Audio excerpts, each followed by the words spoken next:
आप शुरू करो। बोलो श्री प्राणनाथ प्यारे की जय।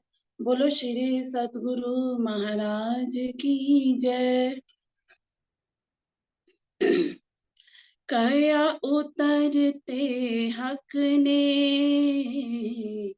अलस्तो बेरब कुम। कया उतरते हक ने अलस्तो बेरब कुम। फिर कहया अरवाहों ने वली न भूले हम। कया उतरते हक ने अलस्तो बेरब कुम। एक खेल हके किया आप संग इत आए। एक खेल हके किया आप संग इत आए। अर्श में बैठे दिखाया, अर्श में बैठे दिखाया। ऐसा खेल बनाए कया उतरते हक ने अलस्तो बेरब कुम। फिर कहया अरवाहों ने वली न भूले हम। कया उतरते हक ने अलस्तो बेरब कुम। रूहों ऐसा खेल दिखाऊं मैं जित झूठे झूठ पुजत। रूहों ऐसा खेल दिखाऊं मैं जित झूठे ही झूठ पुजत। ढूंढे अवल आखिर लग, ढूंढे अवल आखिर लग तो हक ना कहूं पायत। कया उतरते हक ने अलस्तो बेरब कुम। झूठे मोहर जो खेल के मिल गईया माहे तिन्ना। झूठे मोहर जो खेल के मिल गईया माहे तिन्ना। कबीला कर बैठिया, कबीला कर बैठिया। कहे ये हमारा वतन। कया उतरते हक ने अलस्तो बेरब कुम। फिर कहया अरवाहों ने वली न भूले हम। कया उतरते हक ने हो अलस्तो बेरब कुम। अनहोनी ए हक के करी करके ऐसी फिकर। अनहोनी ए हक के करी करके ऐसी फिकर। पर्दे में झूठ दिखाया, पर्दे में झूठ दिखाया। बीच कायम बाका नजर। कया उतरते हक ने अलस्तो बेरब कुम। साच साहेबी हक की कोई नाही दूजा और।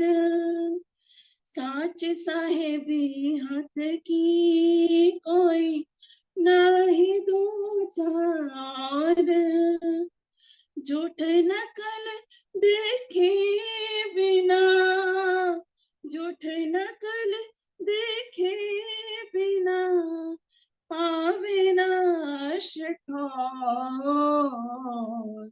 कया उतरते हक ने, अलस्तो बेरब कुम, फिर कया अरवाहों ने, वल न भूले हम। कया उतरते हक ने, अलस्तो बेरब कुम। बोलो श्री प्राणनाथ प्यारे की जय। बोलो श्री सतगुरु महाराज की जय। प्रणाम जी।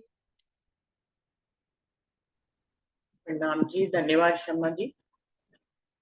शुरू करते हैं सुंदर साथ जी।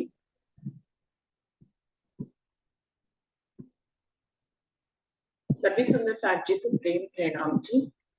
प्रथम लाहू दुई चरण को, धनिये न छुड़ाइयो खेन, लाख तली नालेड़िया, मेरी जीव की ही जीवन, इन पाँव तले पड़ी रहूं, धनी नजर खोलो बातून, फलना वालों निरखो नेत्रे, मेरे जीव के ही जीवन, मेरे जीव के ही जीवन। श्री वंदो सतगुरु चरण को, करूं सो प्रेम प्रणाम, अशुभ हरण मंगल करण, धनी श्री देव चंद्र जीना, श्री प्राणनाथ निज मूलपति, श्री मेहराज सुनाम, तेज कुंवर श्यामा युगल, जी को पल पल करूं प्रणाम, पिया जी को पल पल करूं प्रणाम। सुंदर साची खिलवट वाणी का 14वां प्रकरण, सूरत अर्श अजीम की बातूनी रोशनी का। ये प्रकरण है 14 प्रकरण चल रहा है, जिसकी 71 चौपाई हो गई थी। अभी आगे बढ़ते हैं सुंदर साची।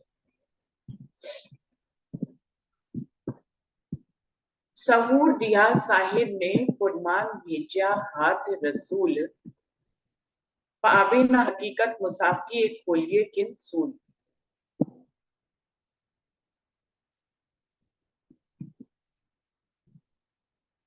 प्रसंग चल रहा है, धनी अपनी रूहों को परमधाम में बता रही है, ऐसे खेल में जाओगे जहां रिश्तों को, झूठे रिश्तों को ही सर्वोपरि मानोगी, झूठी संपदा को ही सर्वोपरि मानोगी, झूठी भावनाएं जो है सर्वोपरि होंगी, और झूठा खेल को ही सत्य सर्वदा सत्य समझोगी। और ये ऐसा हो भी रहा है सुंदर साथ जी। अगर हम अपनी और आपके ऊपर ये चौपाई आज इस प्रकरण को घटाएं, तो हम लोगों को तो धनी ने ब्रह्मवाणी से जागृत भी किया। हमारे जागने में कोई भी संशय नहीं है, हम सब जागृत हैं, परमधाम के जर्रे जर्रे को जानते हैं। तो हमारे जागने में कोई संशय नहीं है, हमें धनी की किसी भी बात में कोई संशय नहीं है, इसी को ही जागनी कहते हैं। तो हम जागे तो हुए, लेकिन अगर मूल परातम में जागने की बात कहें या परम हंसों जैसी जागनी कहें, तो वैसी अभी नहीं भी हुई है, ये हम सब जानते हैं। हम सब परमहंसों की अवस्था में नहीं पहुंचे। परमहंस मतलब अवस्था वो जिनका राज्य और उनमें कोई भेद ना रह जाए। अभी हम राज्य की हर बात को जानते हैं, फिर भी हमें लगता है हमारे और राज्य के बीच में अभी भेद बाकी है, एक दूरी अभी है। मिलन की वो अवस्था अभी नहीं आई जिसको इश्क में गलतान कहते हैं। इल्मे लदुन्नी से इश्क की मंजिल तक पहुंचना ही जीवन का लक्ष्य है हम सबका। सभी धनी के प्रेम के लिए आज ही अनुग्रह करती हैं कि, और सबके दिल की इच्छा एक ही सी है कि वो धनी की इश्क की मंजिल तक पहुंचे, वो इश्क जिसके हम स्वरूप थे उस तक हम पहुंचे, और उसी इश्क से जैसे परम धाम में रिझाते थे, आज भी हम धनी को उसी इश्क से रिझाएं, और उसी इश्क से रिझाएंगे तो फिर इश्क के स्वरूप तो राजी है। तो इश्क जब आ जाता है रूह के पास, तो धनी और रूह में कोई अंतर नहीं रह जाता, कोई वियोग नहीं रह जाता, कोई दूरी नहीं रह जाती, दोनों एकाकार हो जाते हैं। तो अभी वो परमहंस अवस्था हम लोग अगर अपनी स्टेज को देखें तो नहीं आई, और अभी जिनकी आई है वो भी उंगलियों पे गिने हुए हैं सुंदर साथ जी। सबके इनाम आप ले सकते हैं कि वो उंगलियों पे गिने हुए हैं, कम है। रूहें तो 12,000 है, लेकिन परमहंस तो उंगलियों पे ही गिने हुए हैं। तो बाकी रूहों का क्या? श्री महामती कहे हंसे हक, देख मोमिनो हाल, आखिर बुलाए चले वतन करके खुशहाल। और हंसी बिन कोई न रहा यार यार सरदार, हंसी का खेल बनाया था हमें लाड लड़ाने के लिए। धनी ने कहा चलो फिर परीक्षा हो जाए। तो इश्क की परीक्षा हो रही है, इतनी जल्दी तो इश्क नहीं मिलेगा। और जिन परमहंसों को मिला है जो उस अवस्था तक पहुंचे, तो सुंदर साथ जी उनकी अगर हम लोग बीतक उठाकर देखें तो हमें समझ में आएगा कि धनी ने उनको कितनी कसौटी पे कसा, तब अपने आप में मिलाया। अब वैसे तो अपनी रूहों को, धनी को क्या ही कसौटी पे कसना है, लेकिन इश्क में गर्दान होने के कारण इश्क को पहचानती नहीं, तब उसकी पहचान तो देनी ही है। दूसरी बात है कि दुनिया में आज तक पारब्रह्म को कोई जान नहीं पाया था, तो उनके लिए भी एक ब्रह्म शिष्यों के लक्षणों का उदाहरण सेट करना है। तो धनी हर हर रूह से अपनी ही रूहों पे दावा है, उनसे कसनी कराते हैं सुंदर साथ जी। कसनी के बिना कोई भी परमहंस अवस्था को प्राप्त नहीं हो सकता, ये आप सब की बीतक उठाकर देख सकते हैं। इंद्रावती ने तो यूं ही लाड में कह दिया धनी से कि बिन कसनी बिन भजन मुझे तो धनी मिल गए।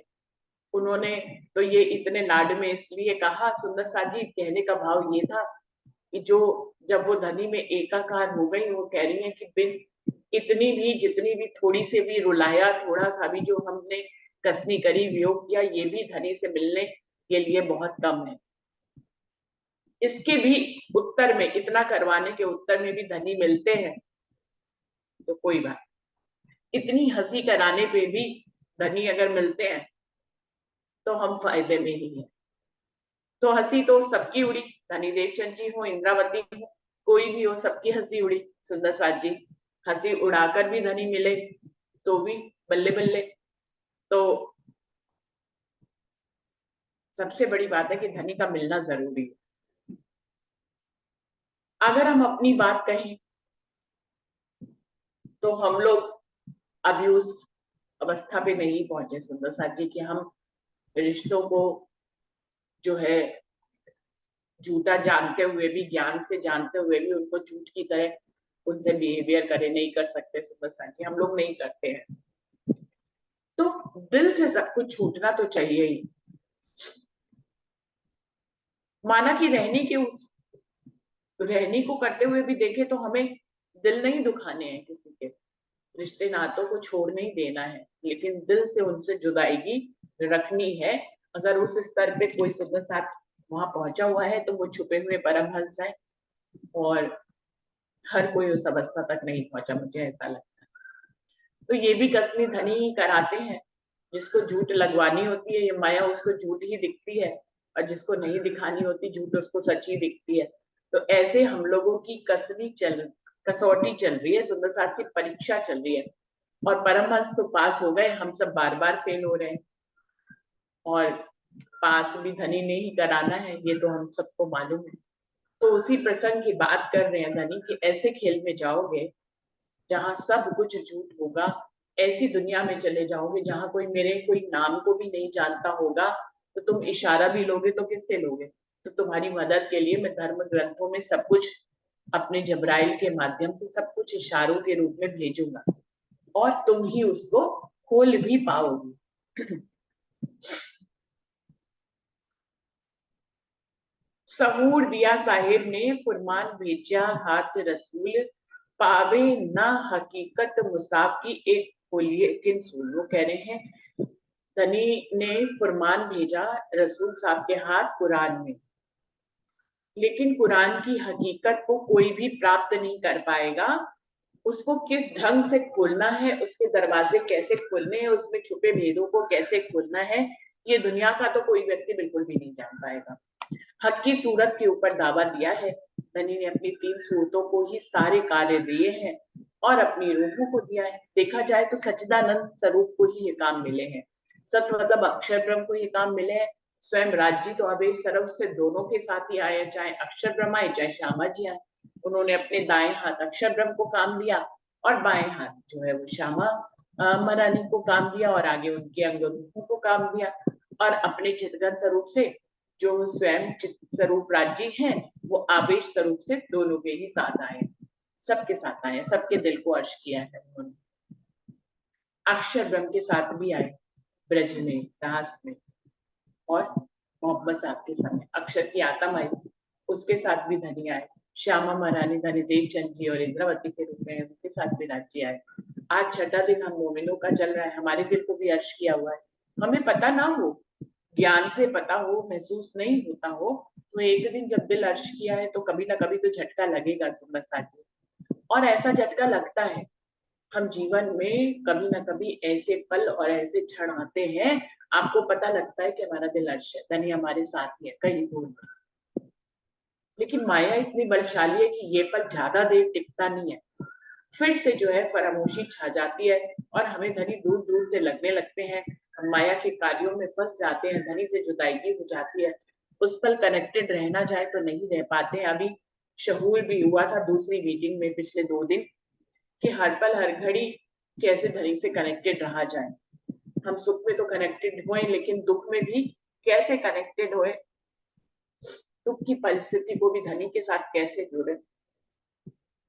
सुख की परिस्थिति में तो हम सोच ही लेते हैं कि धनी हमारे साथ है तभी तो हमें सुख मिल रहा है, लेकिन दुख की परिस्थिति में तो शिकायत करने लग जाते हैं, ऐसा दुख क्यों दिखाया, ऐसा खेल क्यों दिखाया, धनी इसको खत्म करो, जल्दी घर ले चलो। तो याद तो करते हैं लेकिन शिकायतों के साथ याद करते हैं। कहते तो हैं कि दुख से ही धनी की याद आती है, धनी को याद तो करते हैं हम दुख में, लेकिन शिकायत के साथ। अभी सोच को बदलना पड़ेगा, हमें दुख में भी धनी को जो है शिकायत के साथ नहीं याद करना, प्रेम के साथ याद करना। दुख में भी आपका धनी से प्रेम बना रहे।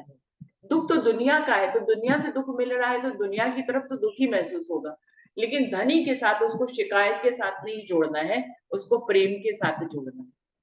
तो अभी दृष्टिकोण को बदलना है। हम दुख में याद तो कर रहे हैं, लेकिन बिलखते हुए, कलपते हुए, शिकायतें करते हुए, धनी को दोष देते हुए, उनके हुक्म को दोष देते हुए, ऐसा सब नहीं करना है।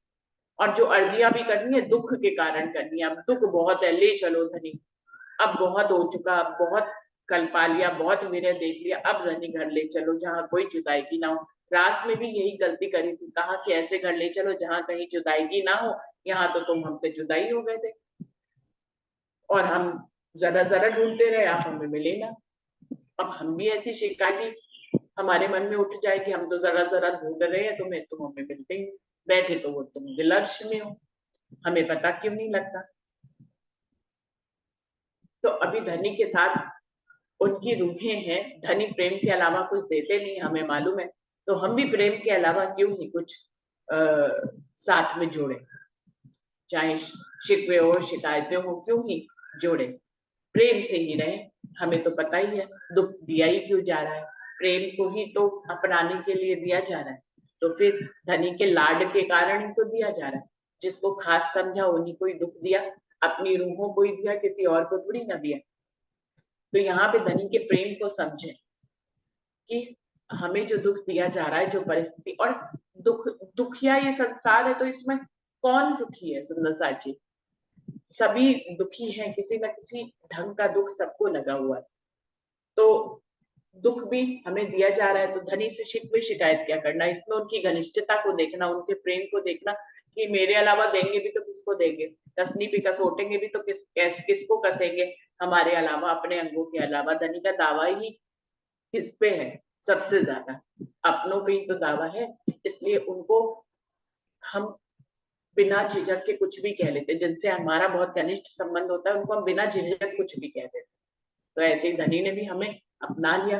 तो अब जो है हमें धनी के हर पल को जो है प्रेम के साथ ही गुजारना है। रसूल कहे फुरमान में, मेरी तीनों एक सूरत, सो पहुंची नजदीक हक के और कोई ना पहुंचा। तो ऐसे खेल में चली जाओगी जहां पर रसूल साहब फुरमान लेकर आएंगे, मैं तुम्हें जगाने के लिए भेजूंगा, और वो कहेंगे मेरी तीनों सूरतें ही सिर्फ हक के नजदीक पहुंची हैं और कोई ना पहुंचा थे। वो इस बात की गवाही तुम्हें देंगी कि यहाँ पर मेरे तक मुझे जानने वाले इस दुनिया में सिर्फ हक की तीन सूरतें हैं, वही सबको मुझसे मिला सकती है, कोई और नहीं मिला सकता। और कोई और इस ब्रह्मांड में कितना बड़ा योगी हो, तपस्वी हो, तीर्थंकर हो, अवतार हो, धनी तक नहीं पहुंच सकता। वो दुनिया के खेल के तो काम करता रहेगा, जितने अवतार आए हैं वो दुष्टों का नाश करके चले जाएंगे, लेकिन अक्षरातीत तक पहुंचे ना ना ना, बिल्कुल भी नहीं, कोई भी नहीं पहुंचा। कितनी कितनी वो योगी हैं, अगर हम अपने लक्षणों को देखें तो हमसे ज्यादा बड़े योगी दुनिया में हुए हैं।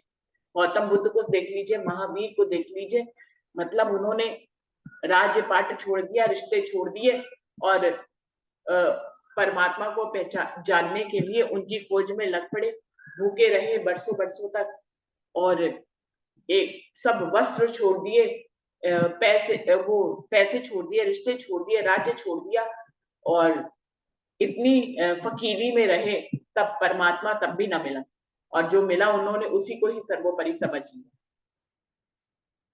तो रसूल कहे फरमान में, मेरी तीनों एक सूरत, तीनों सूरतें में एक ही है, राज्य की सूरत, उसमें भेद नहीं करना चाहिए। अब यहाँ पे खेल के हिसाब से, खेल की बुद्धि के हिसाब से हम भेद डालते भी हैं कि एक तरफ अक्षर की आत्म आई है, एक दूसरी तरफ श्यामा मराने की आत्म आई है, एक से हकीकत और तरीकत के, शरीयत और तरीकत के भेद खुलवाए, दूसरों से हकीकत और मार्फत के भेद खुलवाए। एक जब आए तो उनके साथ रूहें नहीं आई, दूसरे जब आए तो उनके साथ रूहें आए। तो हम काल की नजर से इन तीनों सूरतों में हम भेद डाल लेते हैं, और इधर श्यामा मरानी की भी दोनों सूरतों में भेद डाल लेते हैं सुंदर साथ जी, कि एक से तारतम आया, एक से बाड़ी आई, एक ने तो जगाई तो सारी सो गई, दूसरी ने जगाई तो सारी जाग गई। तो हम इस तरह के भी भेद डाल लेते हैं। धनी ने अपने ही तीन स्वरूप बनाए हैं इस पांच तत्व के शरीर में, शरीर के तीन पुतले बनाए हैं, उनमें अपनी ही आवेश को भेजा है और तीनों से काम करा रहे हैं। अब जिस समय जिस काम की जरूरत होगी वैसा ही काम कराएंगे, उसका मतलब ये नहीं है हमें जैसे कि इन सारी बातें पढ़ने के बाद भी इससे ऊपर बुद्धि पे जाना है कि तीनों राज्य की सूरतें, कोई भेद नहीं है इनमें। अब जब बुद्धि को थोड़ा छोटा करते तो तीनों में भेद से समझते हैं, थोड़ा बड़ा करते तो समझते हैं तीनों ही धनी के आवेश स्वरूप है, तो इस रूप में तीनों ही एक हो गए, फिर किसी भेद की जरूरत नहीं रह जाती, तीनों ही प्रेम के ही स्वरूप है। तो जब ऐसे ही यहाँ पर भी करना है, बुद्धि को एक अलग लेवल पे ले जाके हम शिकवे और शिकायत करते धनी से, फिर बुद्धि को एक अलग लेवल पे, अब हम लोग बहुत आगे बढ़ चुके हैं, यानी कि हमें अभी काफी वर्ष हो गए वाणी मंथन करते हुए, तो बुद्धि के लेवल को अब हमें यहाँ ले जाना है कि शिकवे शिकायतें के लिए ये खेल नहीं बना सुंदर साथी, प्रेम के लिए बना, हंसी के लिए बना, खुशहाली के लिए बना, लाड के लिए बना। तो आप अगर खेल देखने के बाद, समझने के बाद, इतनी ब्रह्मवाणी समझने के बाद भी दुखी रहते हैं और शिकवे शिकायतें करते रहते हैं, तो धनी का तो उद्देश्य ही को ही हम गड़बड़ा देते हैं। धनी ने तो ये लाड और प्रेम के लिए, हंसी के लिए खेल बनाया था, तो हम उसी अवस्था में ही, अब हम जब इस भेद को जानेंगे तो हमें अपनी बुद्धि के स्तर को भी उसी पे ही ले जाना चाहिए जहां पर प्रेम हो, समर्पण हो, धनी के साथ लाड हो, हंसी हो, कोई उसमें शिकवा शिकायत ना हो। तो कह रहे हैं मेरे इस दुनिया में कोई भी तीन सूरतों के अलावा हक की पहचान किसी ने नहीं करी। बसरी मलकी और हक की माही फैल तीनों के सो खोले फुरमान को आखिर सूरत हक की है। तीन सूरतें जो है धनी की, बसरी मलकी और हक की, इन्हीं के अंदर परम अक्षरातीत जैसे लक्षण भी शुद्ध साची, माही फैल तीनों के अंदर ही वैसे लक्षण है। सो खोले फुरमान को, यही तीनों फुरमान को धनी के जो आदेश के रूप में जितने भी धर्म ग्रंथों में उनकी गवाहियां आई हैं उनको वही खोल सकते हैं। और आखिरी सूरत हकीकी, और हकी सूरत के ऊपर तो ये मुद्दा ही है कि वो सारे धर्म ग्रंथों को खोले, और चाहे कोई खोलने क्यों कर खोले सोए, सो कौन खोले हक हुक्म में फैल हाल जिनों के हो। वो कह रहे हैं कोई खोलना भी चाहे इन धर्म ग्रंथों के भेद क्यों कर खोले सोए, वो खोल नहीं सकता, धनी का हुक्म ही नहीं है उसके साथ, तो खोल कैसे सकता है। सो कौन खोले हक हुक्म, धनी के हुक्म से इन वचनों को कौन खोल सकता है, फैल हाल जिनों के, जिनके अक्षरातीत जैसे ही रहनी और लक्षणों, तो वो कौन है, उनकी तीन सूरतें हैं या फिर उनकी रूहें, उनके ही फैल उनके जैसे होंगे, वही परम धाम के। वैसे इंद्रावती जी के समय तक इंद्रावती जी ने सारे भेद खोल दिए, और जितने परमहंस होते हैं वो इंद्रावती के हुए खोले हुए भेदों को ही हमें समझाते। सुंदर सा जी तो हक की सूरत को ये मुद्दा दिया था कि उनको सारे भेद खोलने, उन्होंने सब भेद खोल दिए। अब हमें उनके खुले हुए भेदों की ही हम चर्चा करते हैं। हुआ दीदार सब मेराज में, जो हरफ कहे हक के मुझ, सो छिपे रखे मैं हुक्मे, सो कौन जाहिर करे मेरा गुज। रसूल साहब कह रहे हैं कि मेरा जब धनी से दीदार हुआ मेराज की रात्रि में, जब मैं अक्षरातीत परमात्मा से मिलने गया, तो उन्होंने मुझे 90,000 हरफ कहे। सो जो छिपे रखे मैं हुक्मे, उसमें से मैंने 30 जाहिर किए तरीकत के, और हकीकत शरीयत के 30 जाहिर किए, और हकीकत और मार्फत के 60,000 भेद मैंने गुज रख ली। जो छिपे रखे मैं हुक्मे, सो कौन जाहिर करे मेरा गुज, उन मेरे ही गुज भेदों को मोहम्मद साहब कह रहे हैं, राजी ही है ना वो, तो वो कह रहे हैं कि मेरे उन गुज भेदों को मेरे अलावा कौन खोल सकता है, कोई भी नहीं खोल सकता। सो कौन जाहिर करे मेरा गुज, मेरा भेद है ना, तो उसको मैं ही तो जाहिर करूंगा। अब मैंने एक ऐसा भेद बनाया सुंदर साथ जी जिसको सिर्फ मैं जानती हूँ, तो अब उसको कभी खोलना पड़े तो मेरे अलावा कौन खोलेगा, कोई उस वेद का साक्षी ही नहीं है, मैं ही हूँ उस वेद की साक्षी, तो मैं ही खोलूंगी। और जो बसरी मल की हक्की खोल रहे हैं ना, ये भी धनी ही है, रूहें जो खोल रहे हैं ये भी धनी ही है, ये दूसरे है ही नहीं। तो क्या कहेंगे, धनी का भेद धनी ही खोल रहे हैं, चाहे वो रूहों के रूप बनकर खोल रहे हो, चाहे वो परमहंसों का रूप बन के खोल रहे हो, चाहे वो बसरी मल की हक्की बन के खोल रहे हो, अक्षर ब्रह्म बन के खोल रहे हो, श्यामा भरानी बन के खोल रहे हो, सब धनी के ही रूप है। तो इसलिए कह रहे हैं मेरा गुज सिर्फ मैं ही खोल सकता हूँ, दुनिया को कोई व्यक्ति नहीं खोल सकता, जीव सृष्टि ईश्वर सृष्टि नहीं खोल सकती। समझ आए। जो हुक्म हुआ जाहिर का सो जाहिर किए मैं तब, बाकी रखे जो हुक्मे सो हुक्मे जाहिर करूं अब। रसूल साहब ने उस समय जो जाहिर करने का हुक्म था मैंने उस समय जाहिर कर दी, धनी का जैसा हुक्म था। अब जिनको जाहिर करने की बात आएगी तो उनको उन भेदों को मैं अपने हक की सूरत में आके तब खोल दूंगा, तो जब जैसा हुक्म होगा वैसा ही भेदों को खोलना रहेगा। ये बातें सब मेराज की रखे जाहिर तीन सूरत, और कोई ना कह सके ए अर्स हक नियामत। कह रहे हैं मेराज की रात्रि में जितनी भी बातें हुई हैं उनको हक की तीन सूरतें ही खोल सकती हैं, और कोई ना कह सके, उन बातों को कोई और कह ही नहीं सकता, क्योंकि किसी ने उनका दीदार नहीं किया और ना ही कोई उनके दीदार की भेदों को समझ पाया, जो कि मोहम्मद साहबिया उन्होंने कही दी। ए अर्स हक नियामत, ये धनी की नियामत है,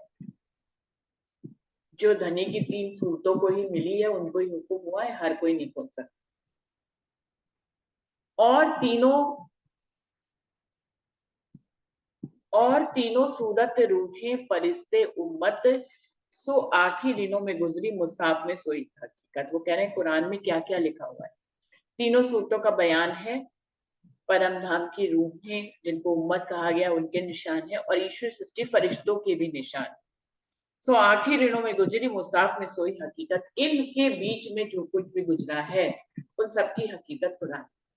ब्रह्म सृष्टि, ईश्वर सृष्टि और ब्रह्म की तीनों सूरतें बसरी मल की और हक्की, जीव सृष्टि इसमें नहीं आती। सो खोले आपे अपनी हकीकत फुरमान, खोले पर्दे नूर पार के हुई अर्स पहचान।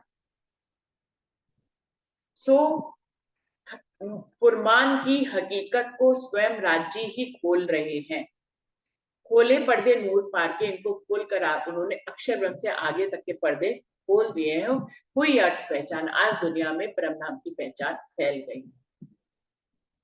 सक जरा कि ना रही जब खोले ताले ए, हुआ सूर बका अर्श जाहिर लिखा मुसाफ में जे। अब किसी को भी कोई भी संशय नहीं रह गया है, क्योंकि उन्होंने सभी ताले खोल दिए। जब तक ये ताले खुले नहीं थे तो लोग अटकलें लगाते थे अपने मन से कि ये हो वो हो, परमात्मा यहाँ है वहां है। तो वो कह रहे हैं अब किसी प्रकार का कोई संशय नहीं रहा है, क्योंकि सभी ताले खुल गए हैं। हुआ सूर बका अर्श जाहिर, परम धाम का सूर्य अब उदय हो गया है।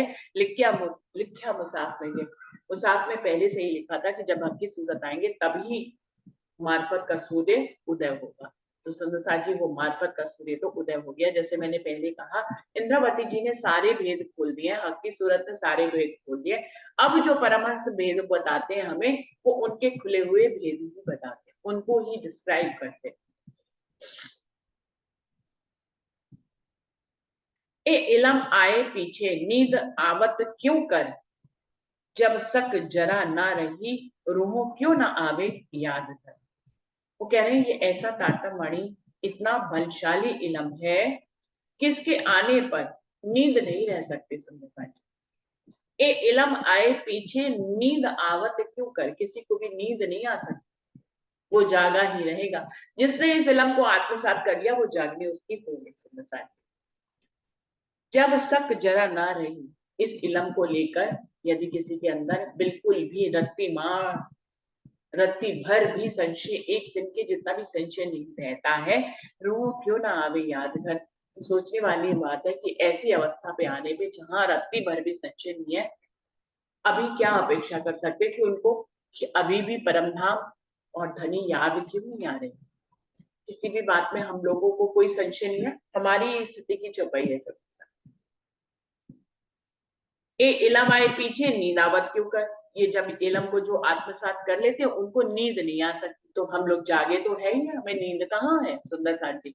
हम दुनियावी नींद एक जो रात्रि का क्रम होता है वो लेते, बाकी हमें कोई ज्ञान के रूप में कोई नींद या फरामोशी नहीं है।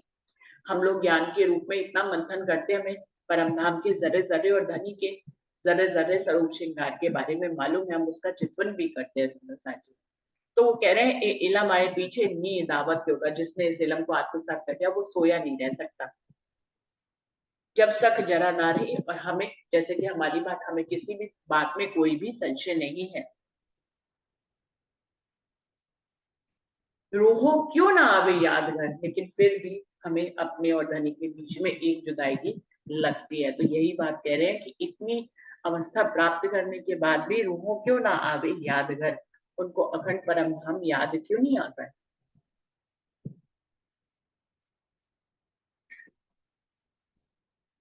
याद करो बीच अर्श के जो हक्सो किया मजकूर, मांग्या खेल फरामोश का बैठ के हक हजूर। इंद्रावती जी कह रही है, हे मेरी रूहों, यदि तुम पूरी तरह से बेशक हो गए चुकी हो, तो अखंड परम धाम की याद तुम्हें क्यों नहीं आती। उसका प्रयास करो हर पल हर घड़ी कि तुम परम धाम से कनेक्टेड रहो, राज्य से कनेक्टेड रहो, तुम्हें वहां की बातें हमेशा याद रहे।